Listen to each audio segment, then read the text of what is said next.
Karjat superfast, वेगवान शहराचं वेगवान न्यूज चॅनल। मंगेश काळोखे हत्या प्रकरणात 13 आरोपींना अटक करण्यात आली। त्यानंतर खालापूरच्या कनिष्ठ स्तर न्यायालयात आरोपींना हजर करण्यात आलं। मंगेश काळोखे यांची अत्यंत निर्घृणपणे हत्या करण्यात आली। त्यानंतर खोपोलीमध्ये तणावपूर्ण शांतता बघायला मिळाली।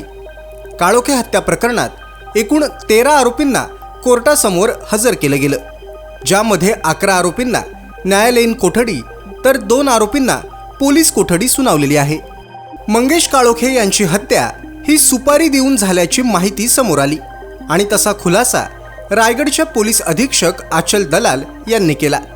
रवींद्र देवकर यांनी ईशा शेख हिच्या मदतीनं तब्बल 20 लाख रुपयांची सुपारी देऊन मंगेश काळोखे यांची हत्या घडवून आणल्याचा धक्कादायक प्रकार समोर आला। ईशा शेख हिने तिच्या ओळखीचे असणारे आदिल शेख आणि खालिद खलील कुरेशी यांना सुपारी दिली। हा गुन्हा करण्यामागे आणि आरोपींना पळून जाण्यासाठी मदत करण्यामागे अनेक हात होते। त्या सर्वांना पोलिसांनी ताब्यात घेतलं।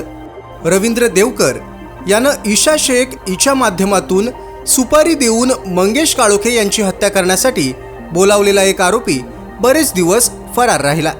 अखेर खालिद खलील कुरेशी याला पुण्यामधून पोलिसांनी अटक केली।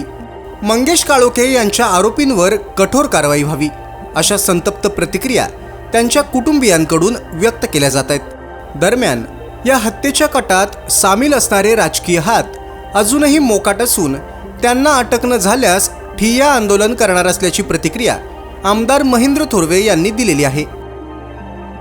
तालुक्यातल्या घडामोडींचे अपडेट सर्वात आधी मिळवा। कर्जत सुपरफास्ट चॅनलला सबस्क्राईब करायला विसरू नका।